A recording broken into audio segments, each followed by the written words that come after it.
Hi friends, a new day, a new topic. We are beginning once again. First of all, welcome all.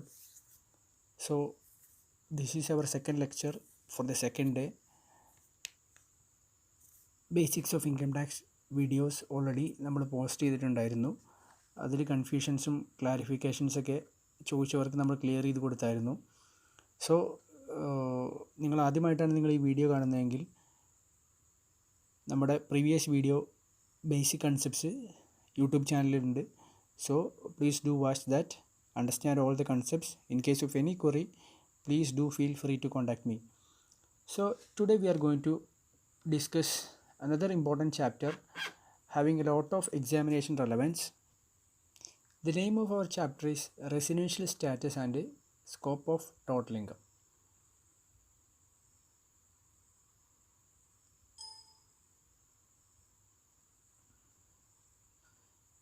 So നമുക്കറിയാം, last ചാപ്റ്ററിൽ we have discussed steps in computing the total income and tax liability of an assessee.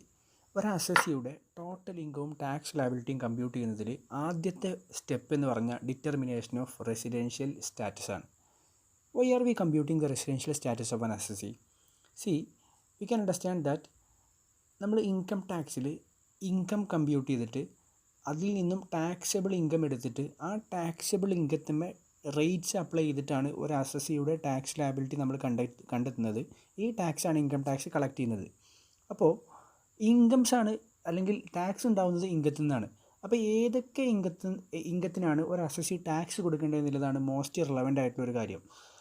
ഇൻകംസിനെ നമുക്ക് മെയിനായിട്ട് രണ്ടായിട്ട് divide ചെയ്യാൻ പറ്റും. Indian income എന്ന് പറഞ്ഞിട്ടും foreign income എന്ന് പറഞ്ഞിട്ടും നമുക്ക് ഇൻകത്തെ രണ്ടായിട്ട് ഡിവൈഡ് ചെയ്യാൻ പറ്റും.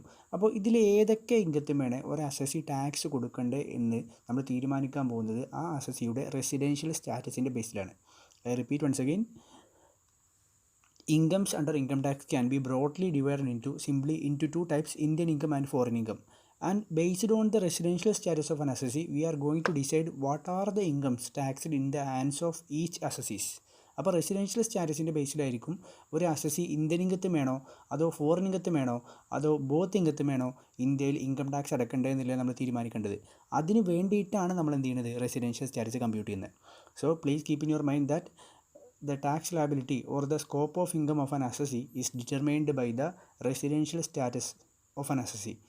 For that we are computing the residential status. ഏതൊക്കെ ഇൻകത്തിനാണ് നമ്മൾ ടാക്സ് അടക്കേണ്ടത് തീരുമാനിക്കാൻ വേണ്ടിയിട്ടാണ് നമ്മൾ റെസിഡൻഷ്യൽ സ്റ്റാറ്റസ് കമ്പ്യൂട്ട് ചെയ്യുന്നത്. ദെൻ നമുക്കറിയാം, who are the persons liable to pay income tax in India? Section 231 person includes individual, HUF, company, AOPBY, firm എന്നൊക്കെ പറഞ്ഞിട്ട് നമ്മൾ പഠിച്ചിട്ടുണ്ട്. ഇവരെല്ലാവരുമാണ് ടാക്സ് അടക്കേണ്ട പേഴ്സൺസ് അല്ലെങ്കിൽ ടാക്സ് അടക്കേണ്ട ഇൻകം ടാക്സിൽ ടാക്സ് അടക്കേണ്ട പാർട്ടീസ്. അപ്പോൾ ഈ പാർട്ടീസിൻ്റെ എല്ലാം റെസിഡൻഷ്യൽ സ്റ്റാറ്റസ് നമ്മൾ കമ്പ്യൂട്ട് ചെയ്യണം. അപ്പോൾ എങ്ങനെ നമ്മൾ ഈ അസസീസിൻ്റെ എല്ലാം റെസിഡൻഷ്യൽ സ്റ്റാറ്റസ് കമ്പ്യൂട്ട് ചെയ്യും എന്നുള്ളതാണ് നമ്മൾ ഈ ചാപ്റ്ററിൽ ആദ്യമായിട്ട് ഡിസ്കസ് ചെയ്യാൻ പോകുന്ന പാർട്ട്.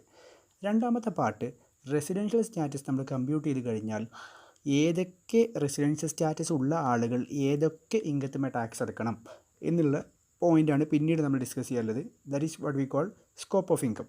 അപ്പോൾ these are the two areas that we are going to discuss in this chapter, residential status and scope of income. Hope you have got an idea and we are moving directly into the topic. Please stay on the screen till we end the topic.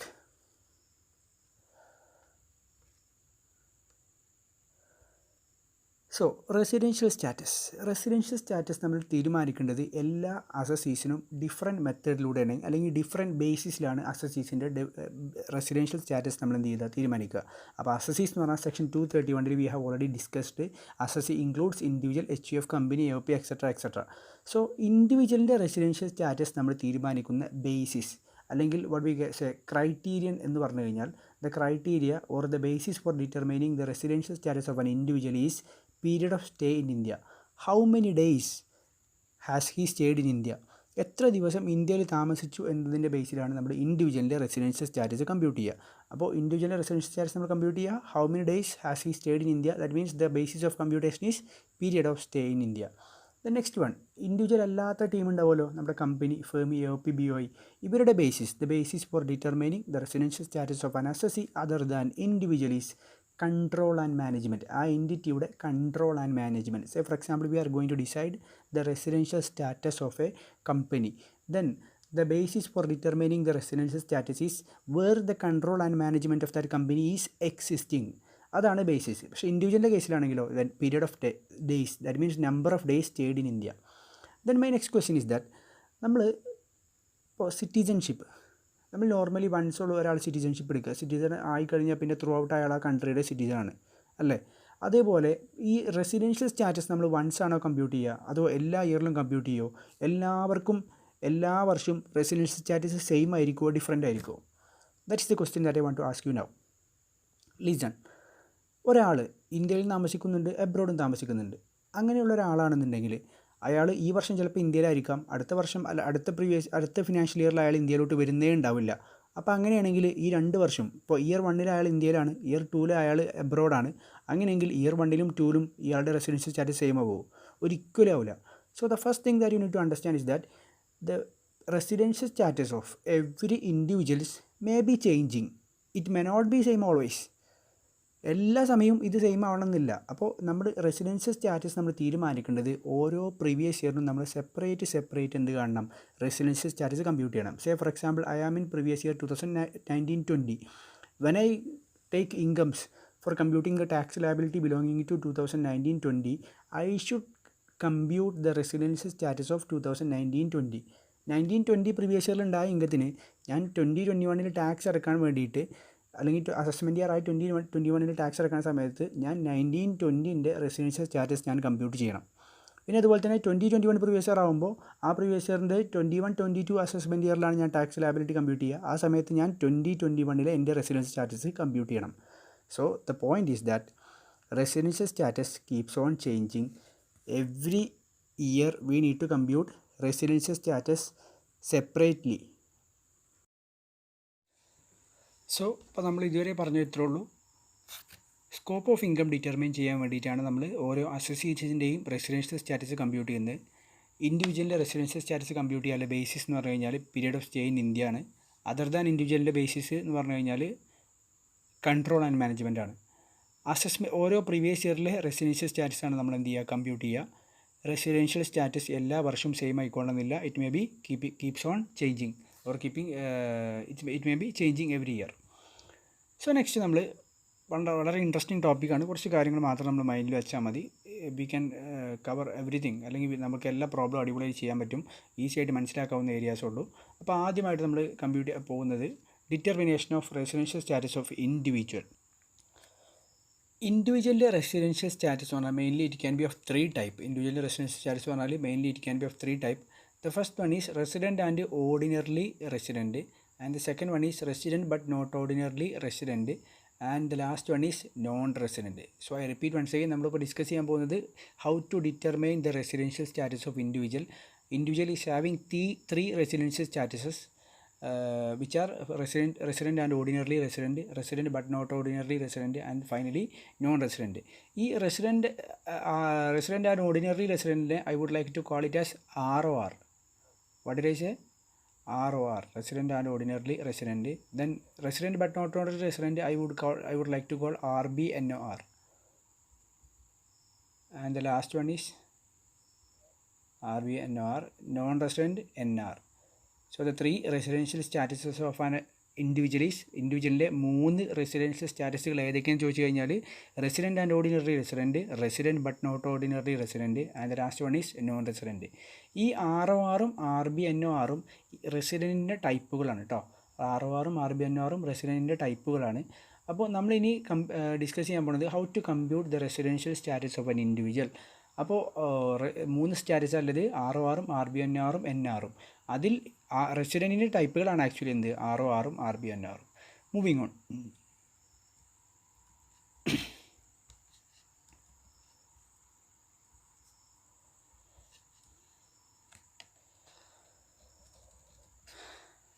Income ടാക്സിലെ section 6 ആണ് റെസിഡൻഷ്യൽ സ്റ്റാറ്റസുമായി ബന്ധപ്പെട്ട എല്ലാ കാര്യങ്ങളും പറയുന്നത് section 6ലാണ്. Section 6 covers the determination of residential status of various assessees. So let's look. ആദ്യമായിട്ട് നമ്മൾ ഡിറ്റർമൈൻ ചെയ്യാൻ പോകുന്നത് ഒരു ഇൻഡിവിജ്വലിൻ്റെ റെസിഡൻഷ്യൽ സ്റ്റാറ്റസ് ഡിറ്റർമൈൻ ചെയ്യാൻ വേണ്ടിയിട്ട് വി ആർ ഹാവിങ് 2 ടെസ്റ്റ്. എത്ര test? 2 test. We are having 2 test to decide the residential status of an individual. അതിലെ first ടെസ്റ്റാണ് ബേസിക് ടെസ്റ്റ്. അപ്പോൾ ഈ ബേസിക് ടെസ്റ്റ് 2 ടെസ്റ്റ് എന്നുള്ള കാര്യങ്ങളൊക്കെ നമ്മൾ ഒരു പ്രസൻറ്റേഷൻ്റെ സൗകര്യത്തിന് വേണ്ടിയിട്ട് മാത്രം പറയുന്നതാണ്. ആക്ച്വലി അങ്ങനെ ഒരു സംഭവങ്ങളൊന്നുമില്ല. സോ 2 ടെസ്റ്റുകളുണ്ട്. അതിലെ ഫസ്റ്റ് ടെസ്റ്റ് എന്തിനാണ് നമ്മൾ ചെയ്യണമെന്ന് ചോദിച്ചു കഴിഞ്ഞാൽ whether is he resident or non resident. ഒരു അസസി, ഏത് അസസി? Individual assessee. നമ്മളിപ്പോൾ ഡിറ്റർമിൻ ചെയ്യാൻ പോകുന്നത് ഇൻഡിവിജ്വലിൻ്റെ റെസിഡൻഷ്യൽ സ്റ്റാറ്റസ് ആണ്. അപ്പോൾ ഒരു ഇൻഡിവിജ്വൽ റെസിഡൻ്റ് ആണോ നോൺ റെസിഡൻ്റ് ആണോ എന്നറിയാൻ വേണ്ടിയിട്ടാണ് നമ്മൾ ബേസിക് ടെസ്റ്റ് ചെയ്യുന്നത്. ബേസിക് ടെസ്റ്റിൽ 2 കണ്ടീഷൻസ് ഉണ്ട്. There are 2 conditions. ഈ 2 കണ്ടീഷൻസിൽ ഏതെങ്കിലും ഒന്ന് നമ്മുടെ ഇൻഡിവിജ്വൽ പ്രീവിയസ് ഇയറിൽ സാറ്റിസ്ഫൈ ചെയ്ത് കഴിഞ്ഞാൽ ആ പ്രീവിയസ് ഇയറിൽ നമ്മുടെ ഇൻഡിവിജ്വൽ അസസി റെസിഡൻ്റ് ആണ്. ഇതിൽ ഏതെങ്കിലും ഒന്ന്, 2 സാറ്റിസ്ഫൈ ചെയ്താലും റെസിഡൻ്റ് ആണ്, ഏതെങ്കിലും ഒന്ന് സാറ്റിസ്ഫൈ ചെയ്താലും റെസിഡൻ്റ് ആണ്. 2ഉം സാറ്റിസ്ഫൈ ചെയ്തില്ലെങ്കിൽ മാത്രമേ അയാൾ എന്താവുന്നുള്ളൂ? നോൺ റെസിഡൻ്റ് ആവുന്നുള്ളൂ. സോ വൺസ് അഗൈൻ റിപ്പീറ്റ്, നമ്മൾ ഡിസ്കസ് ചെയ്യാൻ പോകുന്നത് ഇൻഡിവിജ്വലിൻ്റെ റെസിഡൻഷ്യൽ സ്റ്റാറ്റസ് ആണ്. ഇൻഡിവിജ്വലിൻ്റെ റെസിഡൻഷ്യൽ സ്റ്റാറ്റസിൽ 2 ടെസ്റ്റുകളുണ്ട്. അതിൽ ഒന്നാമത്തെ ടെസ്റ്റ് ഒരാൾ റെസിഡൻ്റ് ആണോ നോൺ റെസിഡൻ്റ് ആണോ എന്നറിയാൻ വേണ്ടിയിട്ട് ആണ് നമ്മൾ ടെസ്റ്റ് 1 ചെയ്യണേ. ടെസ്റ്റ് 1ൽ 2 കണ്ടീഷൻസ് ഉണ്ട്. 2 കണ്ടീഷൻസ് ഏതൊക്കെയും ചോദിച്ചു കഴിഞ്ഞാൽ 2 കണ്ടീഷൻസ് ഉണ്ട്. ആ 2 കണ്ടീഷൻസിൽ ഏതെങ്കിലും ഒന്ന് സാറ്റിസ്ഫൈ ചെയ്താലോ അല്ലെങ്കിൽ 2ഉം സാറ്റിസ്ഫൈ ചെയ്താലോ അയാൾ റെസിഡൻ്റ് ആണ്. 2ഉം സാറ്റിസ്ഫൈ ചെയ്തില്ലെങ്കിൽ മാത്രമേ അയാൾ എന്താവുന്നുള്ളൂ? നോൺ റെസിഡൻ്റ് ആവുന്നുള്ളൂ. So let's see what are these conditions. First one, നമ്മുടെ പ്രീവിയസ് ഇയറിൽ he has been in India during the previous year for a total of 182 days or more. കഴിഞ്ഞ പ്രീവിയസ് ഇയറിൽ, ഏത് പ്രീവിയസ് ഇയറിലാണോ നിങ്ങൾ റെസിഡൻഷ്യൽ സ്റ്റാറ്റസ് കാണുന്നത് ആ previous ഇയറിൽ minimum അയാൾ ഇന്ത്യയിൽ 182 ഡേയ്സ് ഉണ്ടായിരിക്കണം. That is A first test. ഈ ടെസ്റ്റ് സാറ്റിസ്ഫൈ ചെയ്തില്ല എങ്കിൽ രണ്ടാമത്തെ ടെസ്റ്റ് അല്ലെങ്കിൽ രണ്ടാമത്തെ കണ്ടീഷൻ എന്ന് പറഞ്ഞാൽ പ്രീവിയസ് ഇയറിൽ അയാൾ 182 ഡേയ്സ് ഒന്നും വേണ്ട. പ്രീവിയസ് ഇയറിൽ അയാൾ 60 ഡേയ്സ് ഉണ്ടായാൽ മതി. പ്രീവിയസ് ഇയറിൽ 60 ഡേയ്സ് ഉണ്ടാവണം. പ്രീവിയസ് ഇയറിന് മുന്നല്ലേ 4 വർഷങ്ങളിൽ, നോക്ക് പ്രീവിയസ് ഇയർ അല്ല, പ്രീവിയസ് ഇയറിന് മുന്നല്ലേ 4 വർഷങ്ങളിൽ അയാൾ 365 ഡേയ്സിലും ഉണ്ടായിരിക്കണം. So I would like to repeat it once again. എന്താണ് നമ്മുടെ കണ്ടീഷൻസ് ചോദിച്ചു കഴിഞ്ഞാൽ പ്രീവിയസ് ഇയർ, ഇപ്പോൾ നമ്മുടെ പ്രീവിയസ് ഇയർ എന്ന് പറഞ്ഞു കഴിഞ്ഞാൽ ഇമാജിൻ 2019-20 ആണ്. 2019-20 ആണ്. നമ്മുടെ പ്രീവിയസ് ഇയറിൽ മിനിമം അസസി അല്ലെങ്കിൽ ഇൻഡിവിജ്വൽ 60 ഡേയ്സ് ഉണ്ടായിരിക്കണം. പ്രീവിയസ് ഇയറിന് മുന്നല്ല 4 വർഷം. പ്രീവിയസ് ഇയറിന് മുന്നല്ല 4 വർഷം എന്ന് പറഞ്ഞാൽ 18-19, ലൈക്ക് വൈസ് 2017-18, ദെൻ 2016-17 ആൻഡ് 2015-2016. ഈ ഇയേഴ്സിൽ 17-18-16-17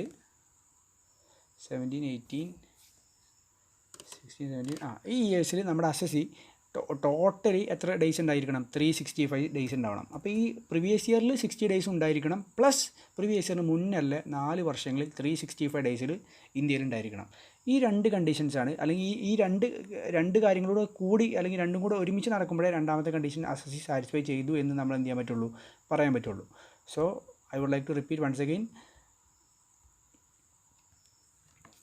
ഇൻഡിവിജ്വൽ അസസി റെസിഡൻ്റ് ആണോ നോൺ റെസിഡൻ്റ് ആണോ എന്ന് തീരുമാനിക്കാൻ വേണ്ടിയിട്ട് നമ്മൾ ബേസിക് ടെസ്റ്റ് ചെയ്യും. ബേസിക് ടെസ്റ്റിൽ 2 കണ്ടീഷൻസ് അല്ലത് പ്രീവിയസ് ഇയറിൽ 182 ഡേയ്സ് ഉണ്ടായിരിക്കണം. അതുപോലെ തന്നെ പ്രീവിയസ് ഇയറിൽ അല്ലെങ്കിൽ പ്രീവിയസ് ഇയറിൽ 60 ദിവസവും പ്രീവിയസ് ഇയറിന് മുന്നല്ലേ 4 വർഷങ്ങളിൽ 365 ഡേയ്സ് എന്തെങ്കിലും ഉണ്ടായിരിക്കണം. ഈ 2 കണ്ടീഷനുകളിൽ ഏതെങ്കിലും ഒരു condition, if any one of the above conditions R satisfied the individual is resident.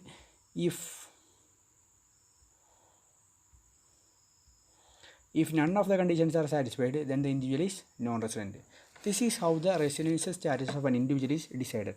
അപ്പോൾ 2 കണ്ടീഷനിൽ ഏതെങ്കിലും 2 സാറ്റിസ്ഫൈ ചെയ്ത് കഴിഞ്ഞാൽ അല്ലെങ്കിൽ ഏതെങ്കിലും ഒന്ന് സാറ്റിസ്ഫൈ ചെയ്ത് കഴിഞ്ഞാൽ റെസിഡൻ്റ് ആയി. 2ഉം സാറ്റിസ്ഫൈ ചെയ്തില്ലെങ്കിൽ മാത്രമേ എന്താവുന്നുള്ളൂ? Non resident ആവുന്നുള്ളൂ. അപ്പോൾ ഇതാണ് നമ്മൾ പറഞ്ഞ കണ്ടീഷൻസ്, അല്ലെങ്കിൽ ഒരാൾ ഒരു ഇൻഡിവിജ്വൽ അസസി റെസിഡൻ്റ് ആണോ നോൺ റെസിഡൻ്റ് ആണോ തീരുമാനിക്കുന്ന 2 കണ്ടീഷൻസ്. 2ൽ ഏതെങ്കിലും ഒന്ന് സാറ്റിസ്ഫൈ ചെയ്താൽ റെസിഡൻ്റ് ആയി. But there are some situations. ഈ റൂൾസിന് 2 എക്സെപ്ഷൻസ് ഉണ്ട്. Let's see what are these exceptions. എന്താണ് എക്സെപ്ഷൻസ് ചോദിച്ചു കഴിഞ്ഞാൽ നമ്മൾ ഇനി പറയാൻ പോണ കേസിൽ നമ്മുടെ ഫസ്റ്റ് കണ്ടീഷൻ ഉണ്ടല്ലോ, ഫസ്റ്റ് കണ്ടീഷൻ ഏത്? 182 ഡേ കണ്ടീഷൻ. ഈ 182 ഡേയ്സിൻ്റെ കണ്ടീഷൻ, ഈ കണ്ടീഷൻ സാറ്റിസ്ഫൈ ചെയ്താൽ മാത്രമേ ഏതാവുള്ളൂ? റെസിഡൻ്റ് ആവുള്ളൂ. സോ എക്സെപ്ഷൻസ് പറയുന്ന സിറ്റുവേഷൻസിൽ അല്ലെങ്കിൽ ഇനി പറയാൻ പോകുന്ന സിറ്റുവേഷൻസിൽ an individual is said to be resident only if he satisfy the first condition. അപ്പോൾ രണ്ട് കണ്ടീഷനും ഇല്ല നമ്മൾ നോർമലി ഇനി പറയാൻ പോകുന്ന സിറ്റുവേഷൻസിൽ. നോർമലി ഒരു അസസിക്ക് അല്ലെങ്കിൽ ഒരു ഇൻഡിവിജ്വൽ അസസിക്ക് റെസിഡൻ്റ് ആവണമെങ്കിൽ he is having two conditions. Either of these two need to be satisfied. But in the following two situations the assessee need to satisfy only the first condition to become resident. അത് ഏതൊക്കെ കേസിലാണ് നമ്മൾ പറയാൻ പോകുന്നത്? First one, Indian citizen who leaves India during the relevant previous year as a member of the crew of an Indian ship or for the purpose of employment outside India. Indian citizen, ഇന്ത്യയിൽ സിറ്റിസൺഷിപ്പിൽ ഒരാൾ നമ്മുടെ previous ഇയറിൽ India വിട്ട് പോവുകയാണ്. എന്തിനൊക്കെ പോകുന്നത് ചോദിച്ചു കഴിഞ്ഞാൽ either as A crew of Indian ship, ഒരു ഇന്ത്യൻ ഷിപ്പിൽ ജോലിക്കാരനായിട്ടാണ് വിടുന്നത്, അല്ലെങ്കിൽ ഇന്ത്യക്ക് പുറത്ത് ജോലിക്കാണ് പോകുന്നത്. അപ്പോൾ അങ്ങനെ ഇന്ത്യക്ക് പുറത്ത് ജോലിക്ക് പോവുകയോ ഇന്ത്യൻ ഷിപ്പിൽ അല്ലെങ്കിൽ ഇന്ത്യക്ക് പുറത്ത് ഷിപ്പിൽ ജോലിക്ക് പോവുകയോ ചെയ്യുന്ന ഒരു ഇന്ത്യൻ സിറ്റിസൺ ആയിട്ടുള്ള ഒരാൾ ഇന്ത്യ വിട്ട് പോകുന്ന വർഷം അയാൾ റെസിഡൻ്റ് ആവണമെങ്കിൽ he should satisfy the 182 condition alone. അല്ലാതെ സെക്കൻഡ് കണ്ടീഷൻ നമ്മൾ എന്ത് ചെയ്യാൻ പാടില്ല, നോക്കാൻ പാടില്ല. അപ്പോൾ 182 ഡേയ്സ് ഇന്ത്യയിൽ നിന്നാൽ മാത്രമേ അവൻ എന്താവുള്ളൂ, റെസിഡൻ്റ് ആവുള്ളൂ. ഈ സെക്കൻഡ് കേസിൽ Indian citizen or a person of Indian origin, Indian citizen അല്ലെങ്കിൽ പേഴ്സൺ ഓഫ് ഇന്ത്യൻ ഒറിജിൻ, നമ്മൾ പലപ്പോഴും കേൾക്കാറുണ്ട് ഇന്ത്യൻ വംശജർ എന്നൊക്കെ കേൾക്കാറില്ലേ. That is what we call this person of Indian origin. അപ്പോൾ ഇന്ത്യൻ സിറ്റിസണോ പേഴ്സൺ ഓഫ് ഇന്ത്യൻ ഒറിജിനോ he is engaged outside India, അവൻ പുറത്ത് നിൽക്കുന്ന ആളാണ്. Indian employment or business or profession in other vacation who comes on a visit to India during the previous year. എന്ന് പറഞ്ഞാൽ നമ്മുടെ പ്രീവിയസ് ഇയറിൽ ഇന്ത്യക്ക് പുറത്ത് നിൽക്കുന്ന ഇന്ത്യൻ സിറ്റിസണോ അല്ലെങ്കിൽ പേഴ്സൺ ഓഫ് ഇന്ത്യൻ ഒറിജിനോ ഇന്ത്യൻ വംശജനോ ഇന്ത്യയിലോട്ട് നമ്മുടെ പ്രീവിയസ് ഇയറിൽ വന്നു ഒരു വിസിറ്റിന്. അങ്ങനെ വിസിറ്റിന് വന്നു കഴിഞ്ഞാലും ആ വർഷവും വിസിറ്റിന് വന്ന വർഷവും നമ്മൾ എന്തേ കാണുള്ളൂ, അയാൾ 182 ഡേയ്സ് കണ്ടീഷൻ സാറ്റിസ്ഫൈ ചെയ്താൽ മാത്രമേ അയാൾ എന്തായിട്ട് മാറ്റുള്ളൂ, നമ്മൾ കൗണ്ട് ചെയ്യുള്ളൂ, റെസിഡൻ്റ് ആയിട്ട് കൗണ്ട് ചെയ്യുള്ളൂ. അപ്പോൾ ഇത്രേ പറഞ്ഞുള്ളൂ. Normally to determine the residential status of an assessee there are 2 conditions. First one 182 days in India previous ഇയറിൽ ഉണ്ടായിരിക്കണം. സെക്കൻഡ് കണ്ടീഷൻ എന്ന് പറഞ്ഞാൽ നമ്മൾ പറഞ്ഞത് 60 ഡേയ്സ് പ്രീവിയസ് ഇയറിൽ ഉണ്ടായിരിക്കണം. അതുപോലെ തന്നെ 365 ഡേയ്സ് പ്രീവിയസ് ഇയറിന് മുന്നല്ല 4 വർഷങ്ങളിൽ ഇന്ത്യയിൽ ഉണ്ടായിരിക്കണം. ഇതായിരുന്നു 2 കണ്ടീഷൻ. ഈ 2 കണ്ടീഷനിൽ ഏതെങ്കിലും ഒരു കണ്ടീഷൻ സാറ്റിസ്ഫൈ ചെയ്ത് കഴിഞ്ഞാൽ അസസി ആരായി, റെസിഡൻ്റ് ആയി. But there are some exceptions to general rule. ആ എക്സെപ്ഷൻസ് പറയുന്നത് ഫോളോയിങ് 2 സിറ്റുവേഷൻസിൽ assessee has to satisfy the first condition alone. അത് ഏതൊക്കെയാണ്? Indian citizen who leaves India during the previous year for the purpose of employment or as a member of ship.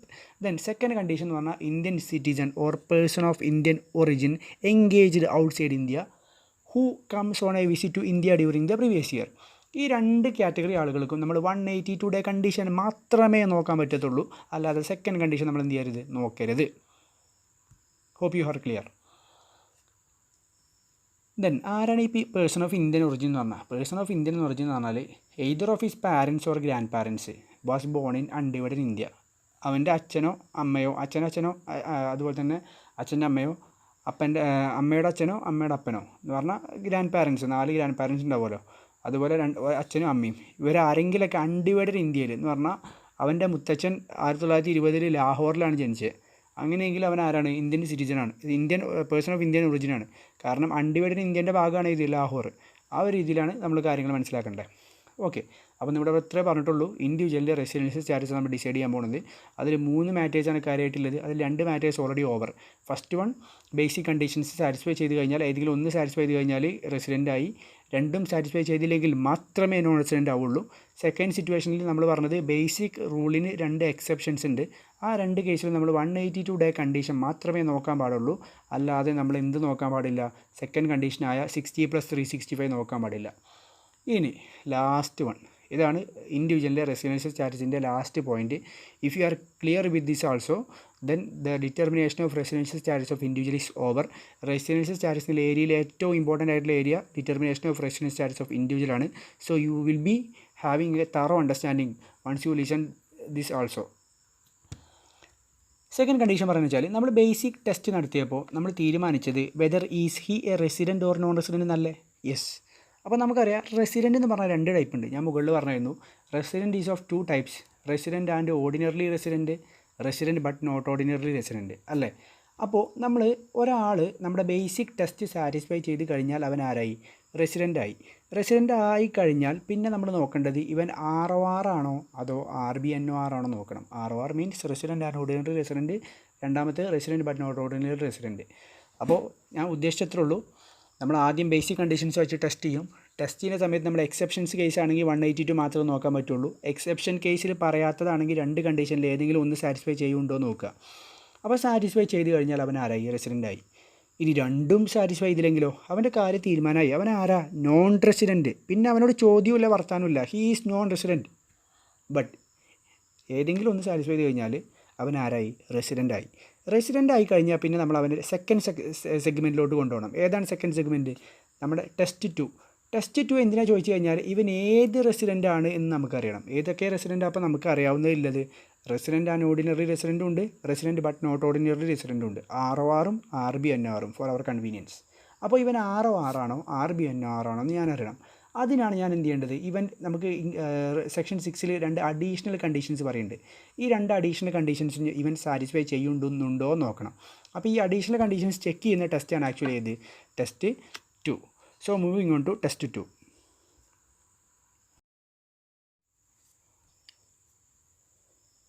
So അപ്പോൾ test 2 is not like test 1. It is little more strict. Test 1 he was having to satisfy either of these 2 conditions. 2 കണ്ടീഷൻസിൽ ഏതെങ്കിലും ഒന്ന് satisfy ചെയ്താൽ മതിയായിരുന്നു test 1. പക്ഷേ test 2 അങ്ങനെയല്ല, 2 കണ്ടീഷനും satisfy ചെയ്യണം. സോ ടെസ്റ്റ് 2 ടെസ്റ്റ് 2 2 കണ്ടീഷനും സാറ്റിസ്ഫൈ ചെയ്യണം. അപ്പോൾ എന്തൊക്കെയാണ് 2 കണ്ടീഷൻ ഏതൊക്കെയാണ് 2 കണ്ടീഷൻസ് സാറ്റിസ്ഫൈ ചെയ്യേണ്ടത്, സാറ്റിസ്ഫൈ ചെയ്താൽ എന്താണ് ഉണ്ടാവുക എന്നുള്ളതാണ് നമ്മൾ എന്ത് ചെയ്യാൻ പോകുന്നത്? ഡിസ്കസ് ചെയ്യുന്നത്. അപ്പോൾ ടെസ്റ്റ് 1 പാസ്സായി റെസിഡൻ്റ് ആയ ആളെ മാത്രമേ നമ്മൾ ടെസ്റ്റ് 2 കൊണ്ടുവരുള്ളൂ. ടെസ്റ്റ് 1 ഫെയിൽ ആയ ആൾ നോൺ റെസിഡൻ്റ് ആണ്. ടെസ്റ്റ് 1 പാസ്സായ ആൾ റെസിഡൻ്റ് ആണ്. റെസിഡൻ്റ് ആയ ആൾ 2 ടൈപ്പ് റെസിഡൻ്റ് ആവാം, ROR ആവാം, RB NOR ആവാം. അപ്പോൾ ഇതിൽ ഇയാൾ ROR ആണോ RB NOR ആണോ എന്ന് അറിയാൻ വേണ്ടിയിട്ടാണ് നമ്മൾ എന്ത് ചെയ്യുന്നത്? ഈ ടെസ്റ്റ് 2 ചെയ്യുന്നത്. അപ്പോൾ ടെസ്റ്റ് 2 2 കണ്ടീഷൻസ് ഉണ്ട്. 2 കണ്ടീഷനും സാറ്റിസ്ഫൈ ചെയ്ത് കഴിഞ്ഞാൽ then he will be resident and ordinarily resident. 2 condition ഉണ്ട് ടെസ്റ്റ് 2. ആ 2 കണ്ടീഷനും സാറ്റിസ്ഫൈ ചെയ്ത് കഴിഞ്ഞാൽ he will become ROR resident and ordinarily resident. 2 കണ്ടീഷൻസിൽ ഏതെങ്കിലും ഒന്നേ സാറ്റിസ്ഫൈ ചെയ്തുള്ളൂ, അല്ലെങ്കിൽ ഒന്നും സാറ്റിസ്ഫൈ ചെയ്തില്ല എങ്കിൽ he will become resident but not ordinarily resident. അപ്പോൾ ഈ ടെസ്റ്റ് 2 പാസ്സാവണമെങ്കിൽ 2 കണ്ടീഷൻ സാറ്റിസ്ഫൈ ചെയ്യണം. 2ഉം സാറ്റിസ്ഫൈ ചെയ്ത് കഴിഞ്ഞാൽ ROR. 2ഉം സാറ്റിസ്ഫൈ ചെയ്തില്ല അല്ലെങ്കിൽ ഏതെങ്കിലും ഒന്ന് സാറ്റിസ്ഫൈ ചെയ്തില്ലെങ്കിൽ അവൻ ആരായി? RB NOR ആയി. That's all about test 2. ഇനി ടെസ്റ്റ് 2 ഏതൊക്കെയാണ് ടെസ്റ്റ് 2 ടെസ്റ്റുകൾ, അല്ലെങ്കിൽ എന്തൊക്കെ കണ്ടീഷൻസാണ് സാറ്റിസ്ഫൈ ചെയ്യേണ്ടത് എന്നുള്ളതാണ് നമ്മൾ ഡിസ്കസ് ചെയ്യാൻ പോകുന്നത്. അതിലെ ഫസ്റ്റ് കണ്ടീഷൻ എന്ന് പറഞ്ഞാൽ പ്രീവിയസ് ഇയറിൻ്റെ മുന്നല്ലേ 10 വർഷങ്ങളിൽ out of the 10 years preceding the previous year he must be resident in India for at least 2 years. Previous ഇയറിൻ്റെ മുന്നല്ലേ 2 വർഷങ്ങളിൽ പ്രീവിയസ് ഇയറിന് മുന്നിലെ 10 വർഷങ്ങളിൽ 2 വർഷമെങ്കിലും അവൻ ഇന്ത്യയിൽ ആരാവണം? റെസിഡൻ്റ് ആവണം. ഇന്ത്യയിൽ റെസിഡൻ്റ് ആവണം എന്ന് പറഞ്ഞാൽ നമ്മുടെ ബേസിക് കണ്ടീഷൻ ഉണ്ടല്ലോ, അത് സാറ്റിസ്ഫൈ ചെയ്യണം, അത്രേ ഉള്ളൂ. അപ്പോൾ ഇതാണ് ഫസ്റ്റ് കണ്ടീഷൻ. രണ്ടാമത്തെ കണ്ടീഷൻ ഇവിടെ ആൻഡ് ആണ്. ഫസ്റ്റ് നമ്മൾ ടെസ്റ്റ് 1 നോക്കിയപ്പോൾ അവിടെ 2 കണ്ടീഷനുകൾക്കിടയിൽ ആൻഡ് ആയിരുന്നു ഓവറായിരുന്നു. കാരണം അവിടെ ഏതെങ്കിലും ഒന്ന് സാറ്റിസ്ഫൈ ചെയ്താൽ മതി. But here he has to satisfy both. അതുകൊണ്ട് ഇവിടെ ഏതാണ്? ആൻഡ് ആണ്. അപ്പോൾ ഫസ്റ്റ് കണ്ടീഷനും സാറ്റിസ്ഫൈ ചെയ്യണം. രണ്ടാമത്തെ കണ്ടീഷൻ ഏതാണെന്ന് ചോദിച്ചു കഴിഞ്ഞാൽ പ്രീവിയസ് ഇയറിൻ്റെ മുന്നല്ലേ 7 വർഷങ്ങളിൽ അറ്റ്ലീസ്റ്റ് 730 ദിവസമെങ്കിലും ഇന്ത്യയിൽ നടണം. So the second condition is that his total stay in India must be at least 730 days during the 7 years preceding the previous year. Previous ഇയറിന് മുന്നല്ലേ 7 വർഷങ്ങളിൽ അറ്റ്ലീസ്റ്റ് 730 ഡേയ്സ് എങ്കിലും ഇന്ത്യയിൽ സ്റ്റേ ചെയ്തിരിക്കണം.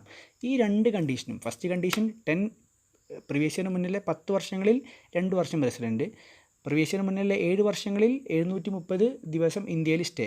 ഈ 2 കണ്ടീഷനും ഒരുമിച്ച് സാറ്റിസ്ഫൈ ചെയ്ത് കഴിഞ്ഞാൽ he will become resident and ordinarily resident. ഇത് രണ്ടുമോ അല്ലെങ്കിൽ ഇതിലേതെങ്കിലും ഒന്നോ സാറ്റിസ്ഫൈ ചെയ്തില്ലെങ്കിൽ അവൻ ആരായി? Resident but not ordinarily resident ആയി. അപ്പോൾ ഈ കണ്ടീഷൻസിനെ വിളിക്കുന്ന പേരാണ് additional condition. First 1 basic conditions.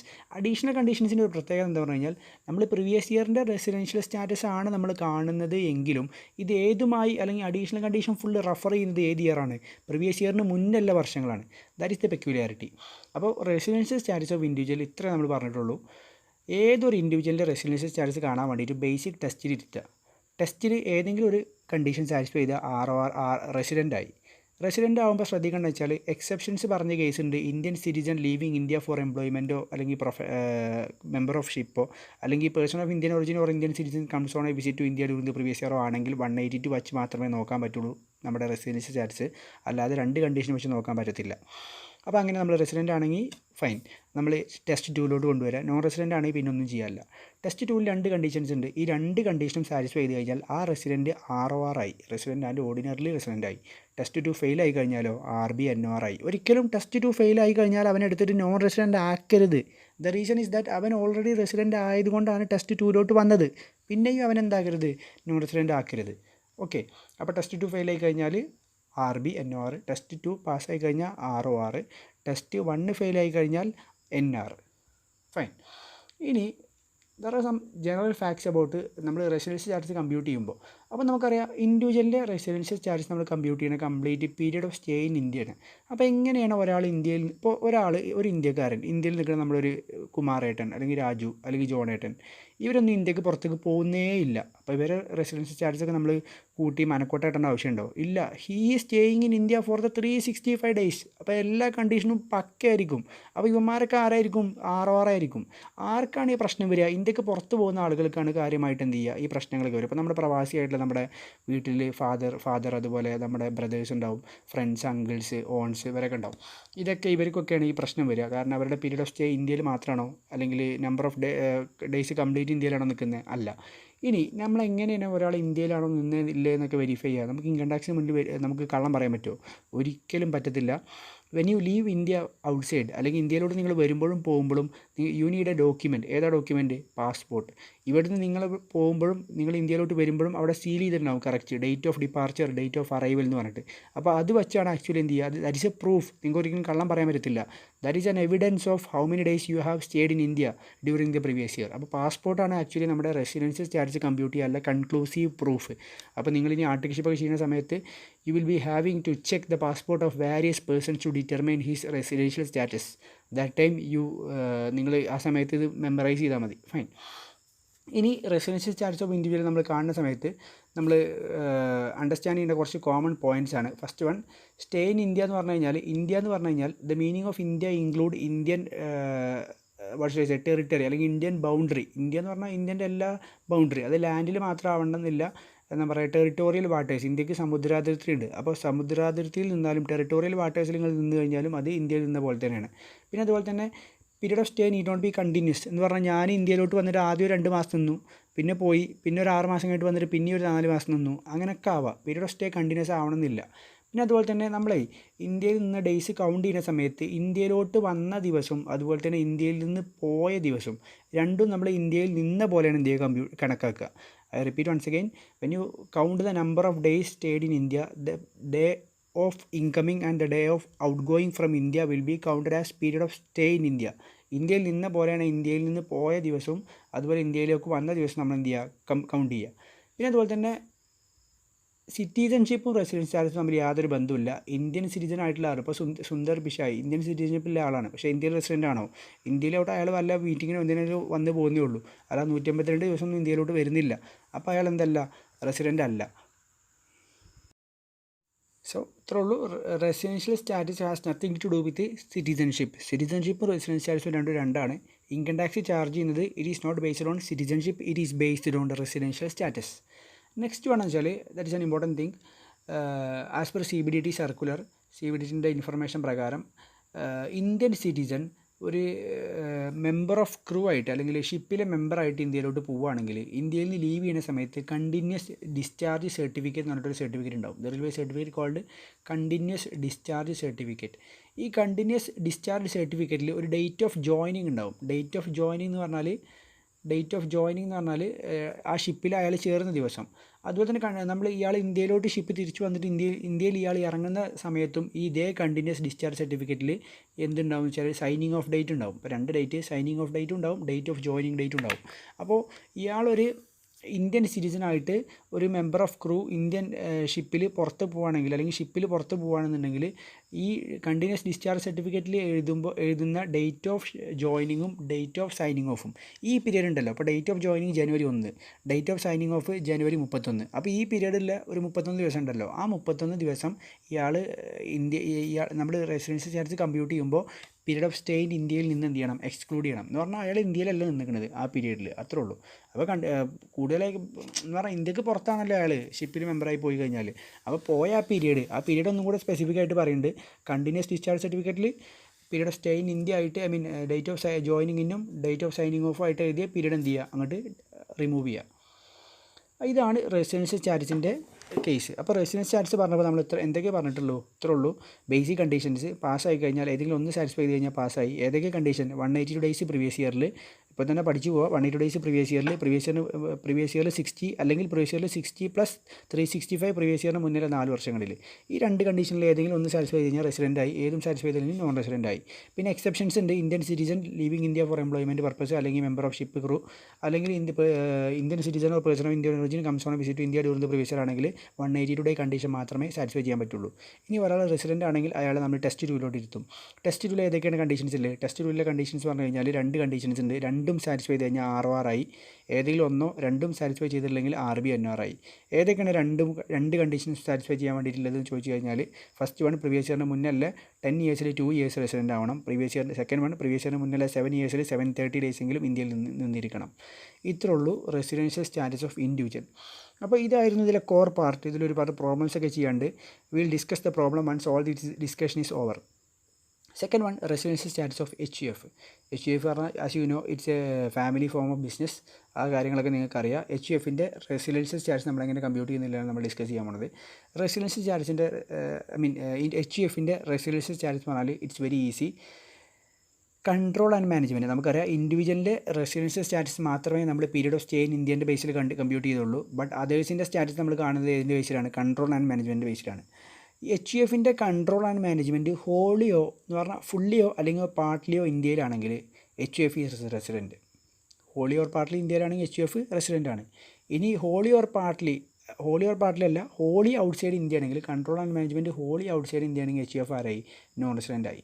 I repeat once again, HUF resident ആവും എപ്പോൾ? Control and management wholly or partly ഇന്ത്യയിലാണെങ്കിൽ. Control and management wholly or partly ഇന്ത്യയിലാണെങ്കിൽ HUF റെസിഡൻ്റ് ആണ്.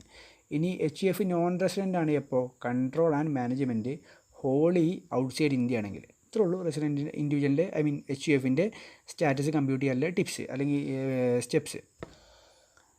ഫൈൻ. അപ്പോൾ HUF റെസിഡൻ്റ് ആവും wholly or partly control and management ഇന്ത്യയിലാവുമ്പോൾ. Wholly outside India ആണെങ്കിൽ HUF ആരായി? നോൺ റെസിഡൻ്റ് ആയി. ഇനി എന്താണ് ഈ control and management? Control and management എന്ന് പറഞ്ഞു കഴിഞ്ഞാൽ ഹെഡ് ഓഫീസ് നിൽക്കുന്ന സ്ഥലമോ അല്ലെങ്കിൽ മെയിനായിട്ട് ബിസിനസ് ഓപ്പറേഷൻസ് നടത്തുന്ന സ്ഥലമോ അങ്ങനെയൊന്നുമല്ല.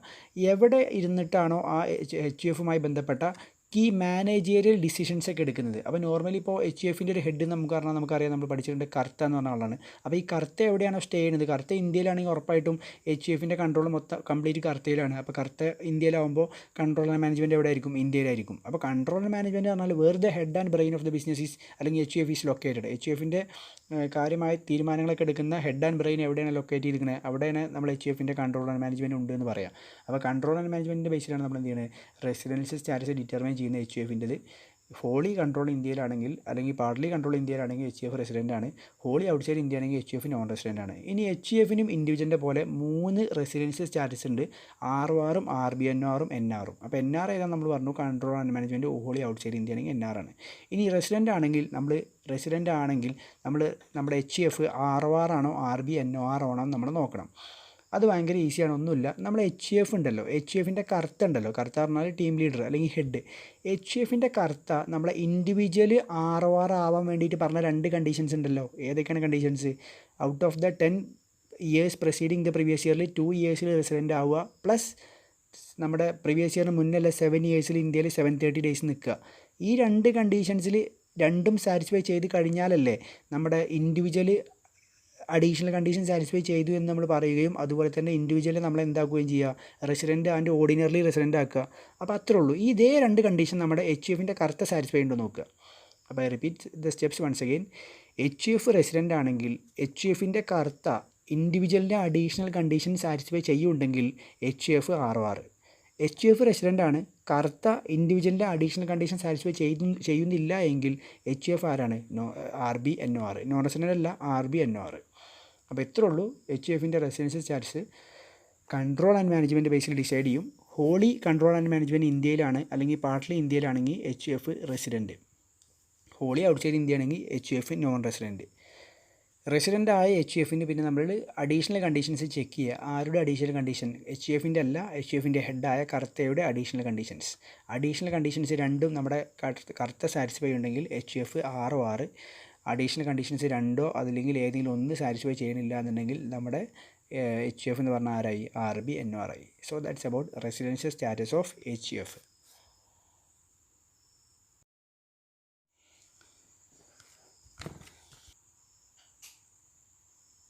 നെക്സ്റ്റ് നമ്മൾ ഡിസ്കസ് ചെയ്യാൻ പോകുന്നത് residential status of firm, AOP. Firm and AOPൻ്റെ ഒക്കെ റെസിഡൻഷ്യൽ സ്റ്റാറ്റസ് HUFൻ്റെ പോലെ തന്നെ ഉള്ളൂ.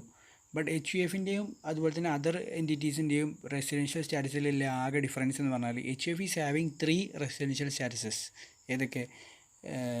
ROR, RB NOR, non resident. പക്ഷേ അതർ ദാൻ HUFും ഇൻഡിവിജ്വൽ അല്ലാത്ത എല്ലാവർക്കും having only 2 residential statuses which are resident, non resident. അല്ലാതെ ROR, RB NOR അങ്ങനത്തെ ഒരു ക്ലാസിഫിക്കേഷൻ ഇല്ല. അപ്പോൾ ഇൻഡിവിജ്വലിനും HUFനും മാത്രമേ 3 റെസിഡൻഷ്യൽ സ്റ്റാറ്റസുകളുള്ളൂ. Other than individual HUF every assessee is having only 2 residential status. അതിൽ AOP അതുപോലെ തന്നെ ഫേം ആണെങ്കിൽ കൺട്രോൾ ആൻഡ് മാനേജ്മെൻറ്റ് എല്ലാം ഇനി കൺട്രോൾ ആൻഡ് മാനേജ്മെൻറ്റ് ആണ്. ഇൻഡിവിജ്വലിന് മാത്രമേ പീരീഡ് ഓഫ് സ്റ്റേ ഇൻ ഇന്ത്യൻ്റെ ബേസിൽ നമ്മൾ കമ്പ്യൂട്ട് ചെയ്യുള്ളൂ. അതർ ദാൻ ഇൻഡിവിജ്വൽ എല്ലാം കൺട്രോൾ ആൻഡ് മാനേജ്മെൻറ്റ് ആണ്. കൺട്രോൾ ആൻഡ് മാനേജ്മെൻറ്റ് ഹോളി പാർട്ട്ലിയോ ഇന്ത്യയിലാണെങ്കിൽ റെസിഡൻ്റ് ആണ്, ഹോളി ഔട്ട്സൈഡ് ഇന്ത്യയിലാണെങ്കിൽ നോൺ റെസിഡൻ്റ് ആണ്. That's all. ഇനി കമ്പനീൻ്റെ റെസിഡൻഷ്യൽ സ്റ്റാറ്റസ്. കമ്പനീൻ്റെ റെസിഡൻഷ്യൽ സ്റ്റാറ്റസിൽ ശ്രദ്ധിക്കേണ്ട 1-2 കാര്യങ്ങളുണ്ട്. കമ്പനീൻ്റെ റെസിഡൻഷ്യൽ സ്റ്റാറ്റസ് പറഞ്ഞാൽ 2 ടൈപ്പ് തന്നെ, നമ്മുടെ resident, non resident. Company resident ആവും അത് ഇന്ത്യൻ കമ്പനിയാണെങ്കിൽ. ഇന്ത്യൻ കമ്പനി പറഞ്ഞാൽ as per 2013 companies act, company formed and registered under Indian companies act പ്രകാരം, കമ്പനീസ് ആക്ട് 2013 പ്രകാരം ഇന്ത്യയിൽ ഫോം ചെയ്ത കമ്പനീനെ പറയുന്ന പേരാണ് ഇന്ത്യൻ കമ്പനി. ഇനി നെക്സ്റ്റ് കാറ്റഗറി എന്ന് പറഞ്ഞാൽ POEM ഇന്ത്യയിലാണെങ്കിൽ. അപ്പോൾ 2 കമ്പനീസാണ് റെസിഡൻ്റ് ആവുക. ഏതൊക്കെയെന്ന് ചോദിച്ചാൽ ഇന്ത്യൻ കമ്പനി, രണ്ടാമത്തെ company POEM stands for place of effective management. Place of effective management എന്താണ്, എങ്ങനെയാണ് തീരുമാനിക്കേണ്ടത്, അത് ഡിസൈഡ് ചെയ്യേണ്ട ഗൈഡ് ലൈൻസ് എന്താണ്, കണ്ടീഷൻസ് എന്താണെന്നില്ലൊക്കെ ഇൻകം ടാക്സ് ഡീറ്റെയിൽ ആയിട്ട് പറയുന്നുണ്ട്. That you will B learning at final level. But for the time being please make an understanding that POEM എന്ന് പറഞ്ഞു കഴിഞ്ഞാൽ നമ്മൾ കമ്പനിയുമായി ബന്ധപ്പെട്ട പ്രധാനപ്പെട്ട ഡിസിഷൻസും അതുപോലെ തന്നെ മാനേജ്മെൻറ്റൊക്കെ ചെയ്യൂലേ, ആ ഒരു പ്ലേസിനെ പറയുന്ന പേരാണ് place of effective management. Where the key managerial decisions and management activities are taken place relating to a company. കമ്പനിയുമായി ബന്ധപ്പെട്ട പ്രധാനപ്പെട്ട മാനേജ്മെൻറ്റ് ആക്ടിവിറ്റീസും തീരുമാനങ്ങളൊക്കെ എടുക്കുന്ന പ്ലേസിനെ പറയുന്ന പേരാണ് പ്ലേസ് ഓഫ് ഇഫക്റ്റീവ് മാനേജ്മെൻറ്റ്. അപ്പോൾ ഇന്ത്യൻ കമ്പനി ആണെങ്കിൽ ആ കമ്പനി റെസിഡൻ്റ് ആണ്. അതുപോലെ പ്ലേസ് ഓഫ് ഇഫക്റ്റീവ് മാനേജ്മെൻറ്റ് ഇന്ത്യയിലാണെങ്കിൽ ആ കമ്പനിയും എന്താണ്? റെസിഡൻ്റ് ആണ്. ഈ 2 കമ്പനി അല്ലാത്ത വേറെ എല്ലാ കമ്പനീസും ആരാണ്? നോൺ റെസിഡൻ്റ് ആണ്. സോ നമ്മൾ ഇതുവരെ കൺട്രോൾ ആൻഡ് മാനേജ്മെൻറ്റ് എന്നൊരു കണ്ടീഷനാണ് പറഞ്ഞത്. പക്ഷേ കമ്പനിയിൽ നിന്ന് വരുമ്പോൾ എൻ്റയർലി ഡിഫറൻ്റ് ആണ്. ഈ POEM എന്ന് പറഞ്ഞാലും കൺട്രോൾ ആൻഡ് മാനേജ്മെൻറ്റ് ആണ്. പക്ഷേ ഇന്ത്യൻ കമ്പനി ആണെങ്കിൽ അവർക്ക് ഇനി ലോകത്ത് എവിടെ ഓപ്പറേഷൻസ് ഉണ്ടായിട്ടും കാര്യമില്ല, അത് ഇന്ത്യയിൽ ആരാണ്? നോൺ റെസിഡൻ്റ് അല്ല, റെസിഡൻ്റ് ആണ്. അതുപോലെ POEM ഇന്ത്യയിലാണെങ്കിൽ ആ കമ്പനി ആരാണ്? റെസിഡൻ്റ് ആണ്. റെസിഡൻ്റ് അല്ലാത്ത എല്ലാ കമ്പനീസും ആരാണ്? നോൺ റെസിഡൻ്റ് ആണ്. So that's about residential status of company.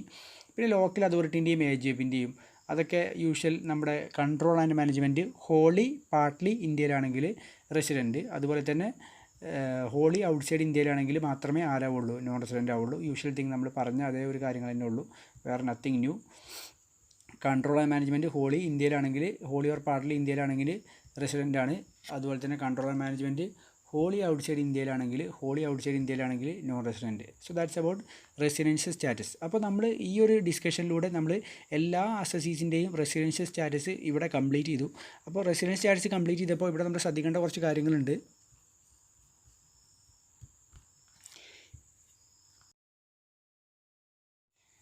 Residential സ്റ്റാറ്റസ് എന്ന് പറഞ്ഞാൽ ഇൻഡിവിജ്വലിൻ്റെ റെസിഡൻഷ്യൽ സ്റ്റാറ്റസ് നമ്മൾ ഡിസൈഡ് ചെയ്യുക പീരിയഡ് ഓഫ് സ്റ്റേ ഇൻ ഇന്ത്യൻ്റെ ബേസിലാണ്. ബാക്കി എല്ലാ അസോസിയേഷൻ്റെയും കൺട്രോൾ ആൻഡ് മാനേജ്മെൻറ്റിൻ്റെ ബേസിലാണ്.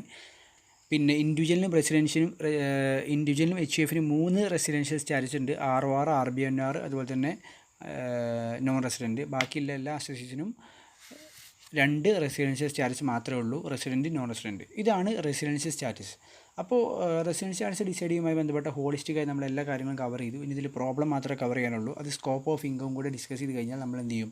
കവർ ചെയ്യും. ദെൻ സ്കോപ്പ് ഓഫ് ഇൻകം കൊണ്ട് ഉദ്ദേശിക്കുന്നത് എത്ര മാത്രമേ ഉള്ളൂ? ഒരാൾ ഒരു അസസി ഏതൊരു അസസി പ്രസിഡൻ്റ് ആണോ നോൺ റെസിഡൻ്റ് ആണോ എന്ന് എങ്ങനെ തീരുമാനിക്കുന്നില്ല നമുക്ക് മനസ്സിലായി.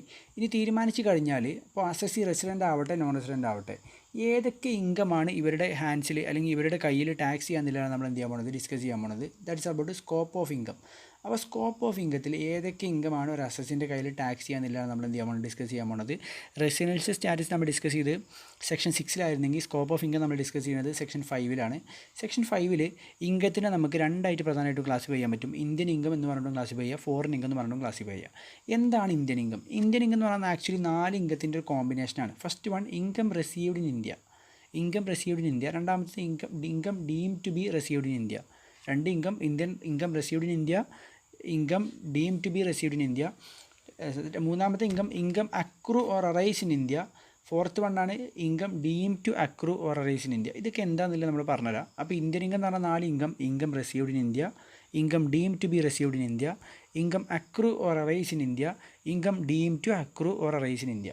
ഇനി ഇന്ത്യൻ ഇൻകം അല്ലാത്ത എല്ലാ ഇൻകങ്ങളും ഏതാണ്?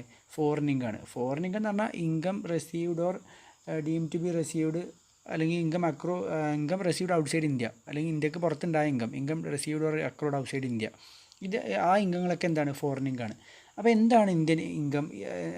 ഇന്ത്യൻ ഇൻകത്തിലെ 4 ടൈപ്പായ ഇന്ത്യൻ ഇൻകം റിസീവ്ഡ് ഇൻ ഇന്ത്യയും, income deem to be received in ഇന്ത്യയും, ഇൻകം അക്രൂഡ് ഇൻ ഇന്ത്യയും, income deem to accrue in ഇന്ത്യയും. ഇതൊക്കെ എന്താണെന്നില്ല നമ്മൾ എന്ത് ചെയ്യാൻ പോണത്, ഡിസ്കസ് ചെയ്യാൻ പോണത്.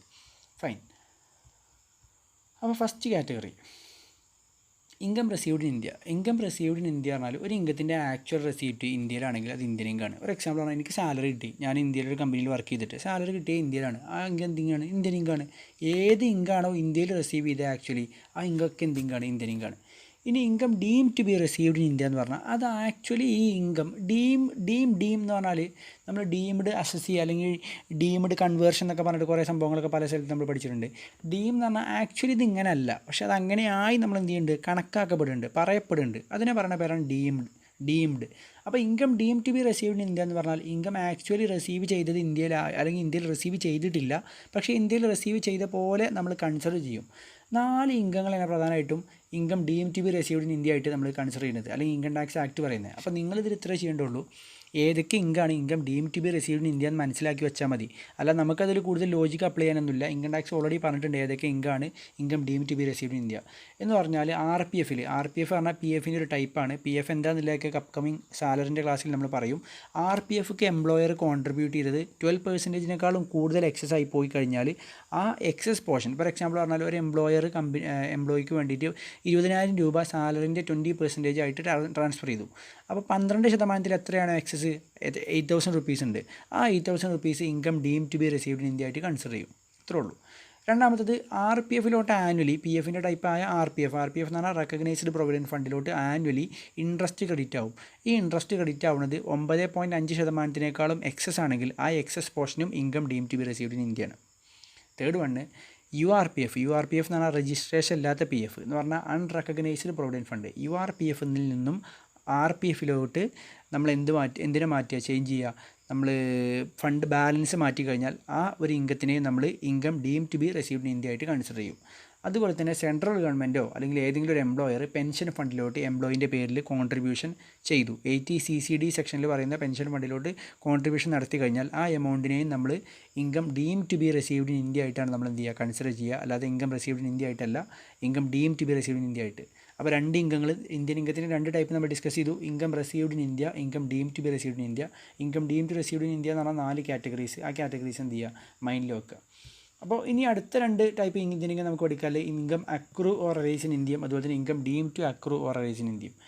Income accrue or arise in India എന്ന് പറഞ്ഞാൽ ഇൻകം റിസീവ് ചെയ്താൽ ആക്ച്വലി ഫോർ എക്സാമ്പിൾ നിങ്ങളൊരു കമ്പനിയിൽ വർക്ക് ചെയ്തു, അപ്പോൾ ഒരു മാസം കഴിഞ്ഞാൽ ആ മാസത്തെ സാലറി നിങ്ങൾക്ക് കിട്ടാനുള്ള ഒരു റൈറ്റ് ഉണ്ടായി. ആ റൈറ്റ് ഉണ്ടാവുന്നതിനെ പറയുന്ന പേരാണ് അക്രൂ ചെയ്യുക, ഡ്യൂ ആവുക എന്നൊക്കെ പറയും. ഇനി അക്രൂവും ഡ്യൂവും ശരിക്കും ഡിഫറൻസ് ഉണ്ട്, പക്ഷേ എന്നാലും for the time being make an understanding. നിങ്ങളൊരു കമ്പനിയിൽ നിങ്ങളൊരു മാസം വർക്ക് ചെയ്ത് കഴിഞ്ഞാൽ you are entitled to receive the salary, right to receive is established. അങ്ങനെ റൈറ്റ് ടു റിസീവ് എസ്റ്റാബ്ലിഷ് ചെയ്യുന്നതിന് നമ്മൾ പറയുന്ന പേരാണ് അക്രൂ ചെയ്യുക. അപ്പോൾ അങ്ങനെ ഒരാൾക്ക് ഇന്ത്യയിൽ അക്രൂ ആയ, ഇന്ത്യയിൽ കിട്ടാൻ റൈറ്റ് ടു റിസീവ് എസ്റ്റാബ്ലിഷ് ആയ എല്ലാ ഇൻകം ഡീം ടു അക്രൂ അല്ലെങ്കിൽ income accrue or arise in ഇന്ത്യയാണ്. ഇന്ത്യയിൽ ആക്ച്വലി റിസീവ് ചെയ്തിട്ടില്ല, പക്ഷേ ഇൻകം അയാൾക്ക് കിട്ടാനായിട്ടുണ്ട്. അങ്ങനെയാണെങ്കിൽ ആ ഇൻകങ്ങളൊക്കെ എന്താണ്, income accrue or arise in ഇന്ത്യയാണ്.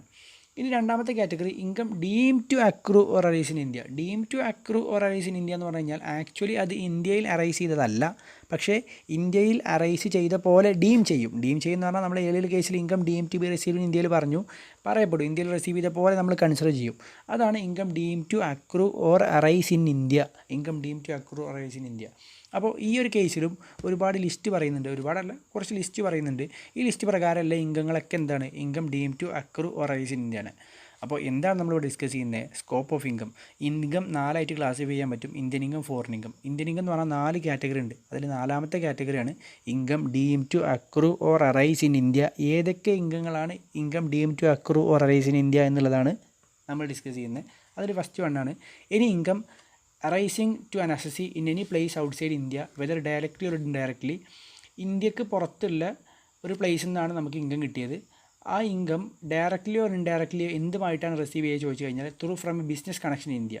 ഇന്ത്യയിലെ ഒരു ബിസിനസ് കണക്ഷനിൽ നിന്നും നമുക്ക് ഇന്ത്യക്ക് പുറത്ത് ഇൻകം കിട്ടിക്കഴിഞ്ഞാൽ ആ ഇൻകത്തിനെ നമ്മൾ ഇന്ത്യൻ ഇൻകം ആയിട്ടാണ് കൺസിഡർ ചെയ്യുക. കാരണം അത് income deem to accrue or arise in India ആയിട്ട് നമ്മൾ എന്ത് ചെയ്യും? കൗണ്ട് ചെയ്യും.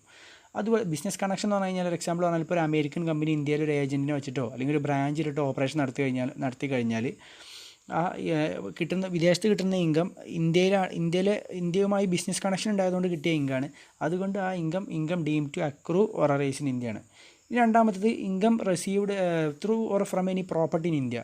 ഒരു NRIക്ക് ഒരു ബിൽഡിംഗ് ഉണ്ട് ഇന്ത്യയിൽ. ആ ബിൽഡിങ്ങിൻ്റെ വാടക അയാൾക്ക് വിദേശത്ത് കിട്ടിക്കഴിഞ്ഞാൽ ആ ഇൻകം ഡീം ടു അക്രൂ ചെയ്യുന്നത്, കാരണം അതൊരു പ്രോപ്പർട്ടി, ഇന്ത്യയിലുള്ള പ്രോപ്പർട്ടിമേലുള്ള ഇൻകം കിട്ടിയത്. അപ്പോൾ ആ പ്രോപ്പർട്ടിയിൽ നിന്നുള്ള ഇൻകം എന്ന് പറഞ്ഞാൽ ഇന്ത്യൻ ഇൻകമാണ്. കാരണം അത് income deem to accrue or arise in ഇന്ത്യയാണ്.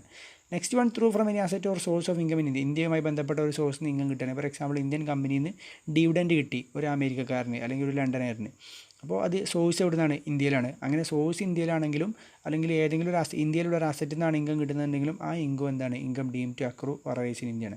പിന്നെ ഇപ്പോൾ ഈ നമ്മളിവിടെ വിദേശികളിലെ ഒരു പ്രോപ്പർട്ടി നമ്മളിവിടെ സെല്ല് ചെയ്തു. അപ്പോൾ ആക്ച്വലി ക്യാപിറ്റൽ അസറ്റ് ഇന്ത്യയിൽ ഉണ്ടായിരുന്ന ഒരു അസറ്റ് ട്രാൻസ്ഫർ ചെയ്തിട്ട് കിട്ടിയ ഇൻകമാണ്.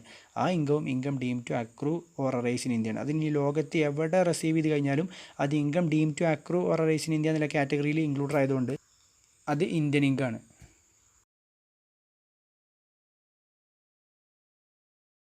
Then income from salaries earned in India എന്ന് പറഞ്ഞാൽ income from salaries earned in India. ഒരു എംപ്ലോയി വർക്ക് ചെയ്യുന്നത് ഇന്ത്യയിലാണ്. അങ്ങനെ ആ എംപ്ലോയിയിൽ വർക്ക് ചെയ്തത് ഇന്ത്യയിലാണ്. അയാൾക്ക് സാലറി എവിടെ കിട്ടിക്കഴിഞ്ഞാലും ആ ഇൻകം ഇന്ത്യയിലാണ് സർവീസ് പ്രൊവൈഡ് ചെയ്തതെങ്കിൽ, സർവീസ് പ്രൊവൈഡ് ചെയ്യുന്ന ഇന്ത്യയിലാണെങ്കിൽ ആ income deem to accrue or arise in ഇന്ത്യയാണ്. അതുപോലെ തന്നെ income from salaries payable by government for services rendered outside India. നമ്മളെ ഇന്ത്യൻ എംബസീസും കോൺസുലേറ്റ്സും ഒക്കെ ഉണ്ട്. അംബാസഡേഴ്സൊക്കെ ഒരുപാട് പേര്, എന്താ പറയുക, ഡിപ്ലോമാറ്റ്സ് ഒരുപാട് വർക്ക് ചെയ്യുന്നുണ്ട് വിദേശ രാജ്യങ്ങളിൽ ഇന്ത്യക്ക് വേണ്ടിയിട്ട്. അവർക്ക് സാലറി ആക്ച്വലി പ്രൊവൈഡ് ചെയ്യുന്ന ഇന്ത്യൻ ഗവൺമെൻറ്റാണ്. അങ്ങനെ ഇന്ത്യൻ ഗവൺമെൻറ് ആർക്ക് സാലറി പേയ്മെൻറ്റ് കൊടുത്തു കഴിഞ്ഞാലും അവർ വർക്ക് ചെയ്യുന്ന അവർ എവിടെ വർക്ക് ചെയ്ത് കഴിഞ്ഞാലും അതെല്ലാം എന്താണ്? ഇന്ത്യൻ ഇൻകമാണ്. അപ്പോൾ ആക്ച്വലി നമ്മുടെ അംബാസഡേഴ്സിനൊക്കെ വിദേശത്ത് പൈസ കിട്ടിക്കഴിഞ്ഞാലും ആ പേയ്മെൻറ്റ് കൊടുക്കുന്നത് നമ്മുടെ ഇന്ത്യൻ ഗവൺമെൻറ് ആയതുകൊണ്ട് തന്നെ അവർക്കെല്ലാം എവിടെ ടാക്സ് ഉണ്ടാവും? ഇന്ത്യയിൽ ടാക്സ് ഉണ്ടാവും. ഇനി അടുത്ത കാറ്റഗറി പറയാൻ പോകുന്നത് dividend paid by Indian company outside India. Indian company ഇന്ത്യക്ക് പുറത്ത് ഒരു അമേരിക്കൻ ഷെയർ ഹോൾഡർക്ക് ഡിവിഡൻഡ് കൊടുത്തു കഴിഞ്ഞാൽ ആ ഡിവിഡൻഡൊക്കെ എന്താണ്? Income deem to accrue or arise in ഇന്ത്യയാണ്. അതുകൊണ്ട് ആ ഇൻകമങ്ങളൊക്കെ ഏതാണ്? ഇന്ത്യൻ ഇൻകമാണ്. Then interest. ഇനി കുറച്ച് 3 കാറ്റഗറിക്ക് നമ്മൾ കോമൺ കണ്ടീഷൻസാണ് പറയാൻ പോകുന്നത്. Interest, royalty, FTS. ഇൻട്രസ്റ്റ് പറഞ്ഞാൽ നിങ്ങൾക്കറിയാം, ലോണുമ്മ അല്ലെങ്കിൽ എമൗണ്ട് നമ്മൾ കടം മേടിച്ചിട്ട് അതിൻ്റെ റിവാർഡായിട്ട് കൊടുക്കുന്ന പേയ്മെൻറ്റാണ് ഇൻട്രസ്റ്റ്. റോയാലിറ്റി പറഞ്ഞാൽ നമുക്കറിയാം, നമ്മുടെ ഈ ട്രേഡ് മാർക്ക്, പാറ്റൻ്റൊക്കെ, കോപ്പിറൈറ്റൊക്കെ യൂസ് ചെയ്യുമ്പോൾ ഇതിന് കൺസിഡറേഷനായിട്ട് കൊടുക്കുന്ന പേയ്മെൻറ്റ്, നമ്മൾ ബുക്കൊക്കെ പബ്ലിഷ് ചെയ്യുമ്പോൾ ഓതർക്ക് കൊടുക്കുന്ന പേയ്മെൻറ്റ്, ഇതൊക്കെ റോയാലിറ്റിയാണ്.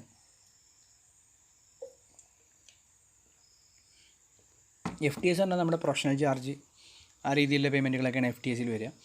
അപ്പോൾ ഈ 3 കാറ്റഗറിക്കും കോമൺ കണ്ടീഷൻസ് പറയുന്നുണ്ട്. കോമൺ കണ്ടീഷൻസ് ഏതാ വെച്ചാൽ അത് deem to accrue or arise in India ആവും.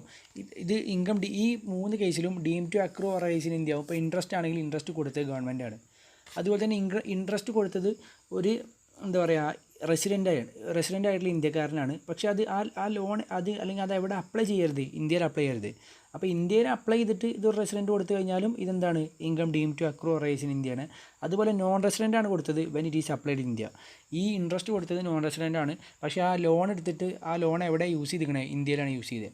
അപ്പോൾ ഈ 3 കേസിലും നമ്മളിപ്പോൾ ഈ ലെഫ്റ്റ് സൈഡിലുള്ള ഈ 3 കേസിലും റൈറ്റ് സൈഡത്തെ കാര്യങ്ങൾ സംഭവിച്ചു കഴിഞ്ഞാൽ അല്ലെങ്കിൽ റൈറ്റ് സൈഡത്തെ കാര്യങ്ങൾ മാച്ചിങ് ആണെങ്കിൽ അതൊക്കെ എന്താണ് ഇന്ത്യനിങ് ആണ്. ഇപ്പോൾ നമുക്ക് റോയാലിറ്റിൻ്റെ കേസിൽ പറയാം, റോയാലിറ്റി കൊടുത്ത ഗവൺമെൻറ് ആണെങ്കിൽ ഡീം ടു അക്വയർ ആവും, ഇന്ത്യനിങ് ആണ്.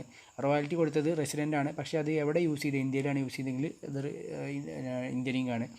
FTH കൊടുത്തത് ആരാ കൊടുത്തത്, നമ്മുടെ റെസിഡൻ്റ് ആണ്, നോൺ റെസിഡൻ്റ് ആണ് കൊടുത്തത്, പക്ഷേ അത് അപ്ലൈ ചെയ്തിരിക്കുന്നത് ഇന്ത്യയിലാണ്, അങ്ങനെയെങ്കിൽ ഇതെന്താണ് ഇന്ത്യനിങ് ആണ്. അപ്പോൾ ഈ രീതിയിലൊക്കെ എന്ത് ചെയ്യാൻ പറ്റും, ഇത് ഇൻ്റർപ്രറ്റ് ചെയ്യാൻ പറ്റും. ഇപ്പോൾ ഇൻട്രസ്റ്റ് റോയാലിറ്റി FTS ഗവൺമെൻറ് കൊടുത്താലും റെസിഡൻറ്റ് ആ സംഭവം അല്ലെങ്കിൽ ഈ 3 കാര്യങ്ങൾ അപ്ലൈ ചെയ്ത് ഇന്ത്യയിലായിട്ട് കൊടുത്തു കഴിഞ്ഞാലും, നോൺ റെസിഡൻറ്റ് കൊടുത്തു പക്ഷേ അത് അപ്ലൈ ചെയ്ത് ഇന്ത്യക്ക് പുറത്താണെങ്കിലും ഇതെല്ലാം എന്താണ് income deem to accrue or arise in India ആവും. ടാക്സ് എവിടെ വരും, ഇന്ത്യയിൽ വരും. ഇനി sum of money paid by resident Indian to non corporate non resident foreign company എന്ന് പറഞ്ഞാൽ ഇന്ത്യൻ റെസിഡൻ്റ് ആയിട്ടുള്ള ഒരാൾ നോൺ കോർപ്പറേറ്റ് ആയിട്ടുള്ള ഫോറിനർക്ക് എന്ത് കൊടുത്തു, ഇനി സമ്മ് എന്ന് പറഞ്ഞാൽ ഗിഫ്റ്റ് പോലെ കൊടുത്തു കഴിഞ്ഞാലും എന്തിങ്കാണ്, ഇന്ത്യനിങ്കാണ്. അപ്പോൾ നമ്മളിപ്പോൾ എന്തിനാണ് അത് പഠിച്ചു വെച്ചാൽ ഇന്ത്യൻ ഇൻകം അല്ലാത്ത എല്ലാ ഇൻകം ഏത് ഇൻകാണ്, ഫോറിൻ ഇൻകാണ്. അപ്പോൾ നമ്മളിത് എന്തിനാണ് പഠിച്ചതെന്ന് ചോദിച്ചു കഴിഞ്ഞാൽ ഇന്ത്യൻ ഇൻകം 4 ടൈപ്പ് ഉണ്ട്. ഇൻകം റിസീവ്ഡ് ഇൻ ഇന്ത്യയും, income deem to be received in ഇന്ത്യയും, income accrue or arise in ഇന്ത്യയും, income deem to accrue or arise in ഇന്ത്യയും.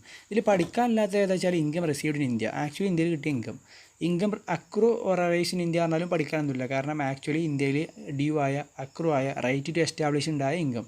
ഇനി ഇത് രണ്ടും അല്ലാത്ത എല്ലാ ഇൻകംസും ഏതാണ്, income deem to be received in ഇന്ത്യയാണ്, അല്ലെങ്കിൽ ഏതാണ് income deem to accrue or arise in ഇന്ത്യയാണ്. ഇനി നമ്മൾ ഡിസ്കസ് ചെയ്യാൻ പോകുന്നത് വെച്ചാൽ സ്കോപ്പ് ഓഫ് ഇൻകം. ഇതാണ് ഇതിൻ്റെ ഫൈനൽ പോയിന്റ്. നമ്മൾ ഒരു അസസിൻ്റെ റെസിഡൻഷ്യൽ സ്റ്റാറ്റസ് നമ്മൾ കണ്ടു. റെസിഡൻഷ്യൽ സ്റ്റാറ്റസ് നമ്മൾ കണ്ടതിന് ശേഷം ആ അസസ് ഏതൊക്കെ ഇൻകത്തുമേ ടാക്സ് കൊടുക്കണമെന്നില്ലാണ് നമ്മൾ എന്ത് ചെയ്യാൻ പോകുന്നത്, ഡിസ്കസ് ചെയ്യാൻ പോകുന്നത്. ഇൻകം 4 ടൈപ്പ് അല്ലത്, 4 ഇന്ത്യൻ ഇൻകം ഉണ്ട്, ഫോറിൻ ഇൻകം ഉണ്ട് അല്ലേ. ഇന്ത്യൻ ഇൻകം 4 ടൈപ്പ് ഉണ്ട്, ഫോറിൻ ഇൻകം ഉണ്ട്. അപ്പോൾ ആദ്യം റെസിഡൻഷ്യൽ സ്റ്റാറ്റസ് നമുക്കറിയാം, റെസിഡൻ്റ് ആണെങ്കിൽ, റെസിഡൻ്റ് ആണെന്ന് പറഞ്ഞാൽ നമുക്കറിയാം ഇന്ത്യയിൽ കംപ്ലീറ്റ് നിൽക്കുന്ന ഒരാളെ നമ്മൾ എന്ത് പറയുക, റെസിഡൻ്റ് ആണെന്ന് പറയാം.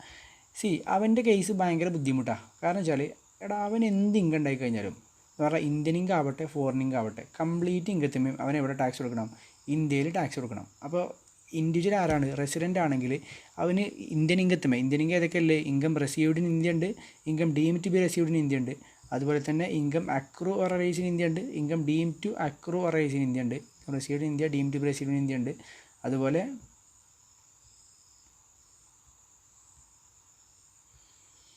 ഇൻകം റിസീവ്ഡ് ഇൻ ഇന്ത്യ ഉണ്ട്, income deem to be received in India ഉണ്ട്, income accrue arise in India ഉണ്ട്, income deem to accrue arise in India ഉണ്ട്, പിന്നെ ഫോറിൻ ഇൻകം ഉണ്ട്, income accrue arise or outside India.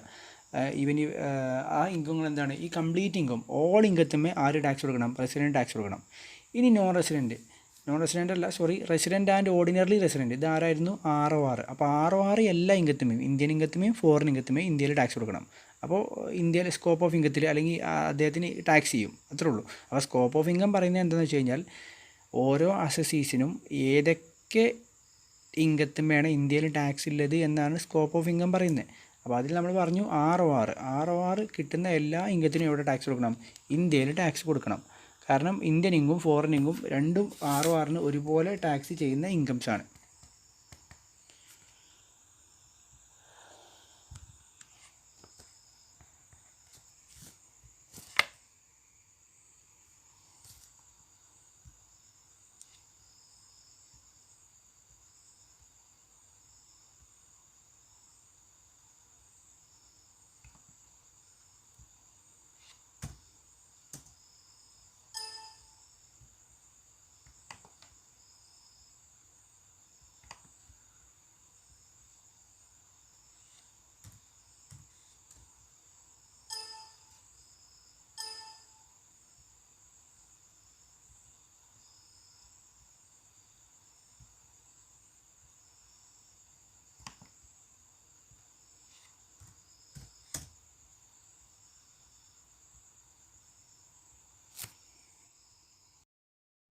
ഇനി next നമ്മൾ പറയാൻ പോകുന്നത് resident but not ordinarily resident, RBNOR. Resident but not ordinarily അല്ല, resident but not ordinarily resident.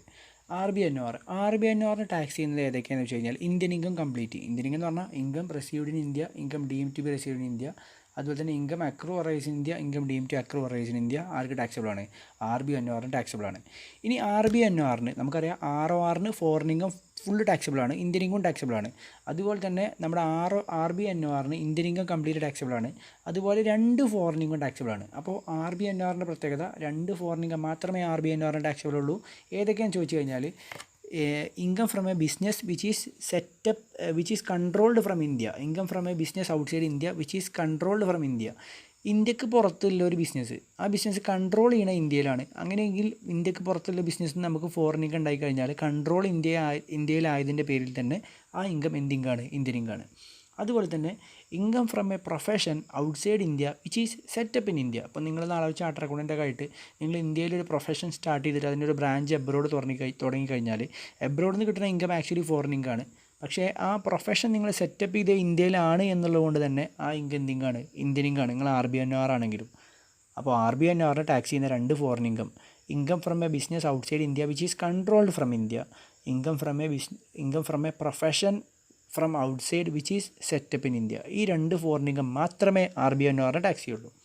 ഇനി നമ്മുടെ നോൺ റെസിഡൻറ്റ് പറഞ്ഞാൽ ഇന്ത്യയിൽ താമസിക്കാത്ത ആൾ.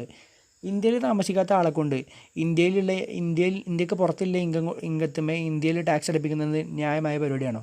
ഇന്ത്യക്ക് പുറത്തുള്ള ആളാണ്, പുള്ളി ഇന്ത്യയിൽ താമസിക്കുന്നില്ല, അപ്പോഴാണല്ലോ നോൺ റെസിഡൻ്റ് ആയത്. അപ്പോൾ അവൻ ഏതുമ്പോൾ മാത്രം ടാക്സ് അടിച്ചാൽ മതി? ഇന്ത്യൻ ഇൻകത്തുമ്പോൾ മാത്രം ടാക്സ് അടിച്ചാൽ മതി. അപ്പോൾ ഇന്ത്യൻ ഇൻകത്തുമ്പോൾ മാത്രം ടാക്സ് അടക്കേണ്ട ആളാരാണ്? Non resident. എല്ലാ ഇൻകത്തുമേയും, ബോത്ത് ഇന്ത്യൻ ഇൻകത്തുമേയും ഫോറിൻ ഇൻകത്തുമേയും ടാക്സ് അടക്കേണ്ട ആളാരാണ്? Resident and ordinary resident. പിന്നെ ഇന്ത്യൻ ഇൻകത്തുമേയും രണ്ട് ഫോറിൻ ഇൻകത്തുമേയും ടാക്സ് അടക്കേണ്ട ആളാരാണ്?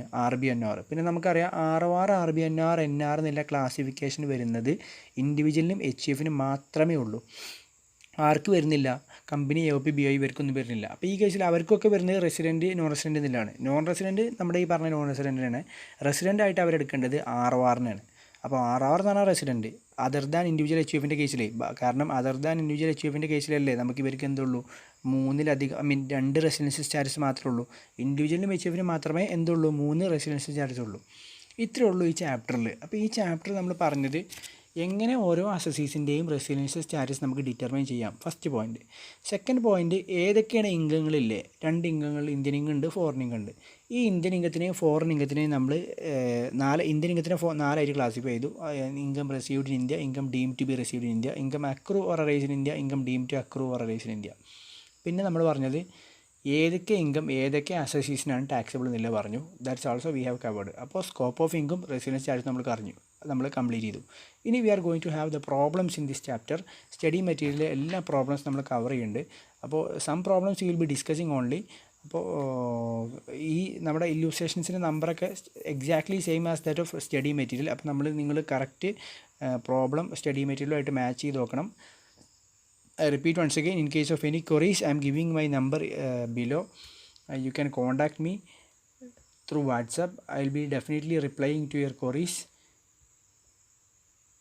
അപ്പോൾ ഇത് ഈസി ചാപ്റ്ററാണ്, പ്രശ്നമുള്ള കേസൊന്നുമല്ല. Here is my number. Previous വീഡിയോയിൽ ഞാൻ തന്നിട്ടുണ്ട്, അല്ലെങ്കിൽ നിങ്ങൾ ഇലക്ട് അക്കാഡമിയിലോട്ട് മെസ്സേജ് അയച്ചാലും മതി. Your doubts will be getting clarified. So we are moving on to problems.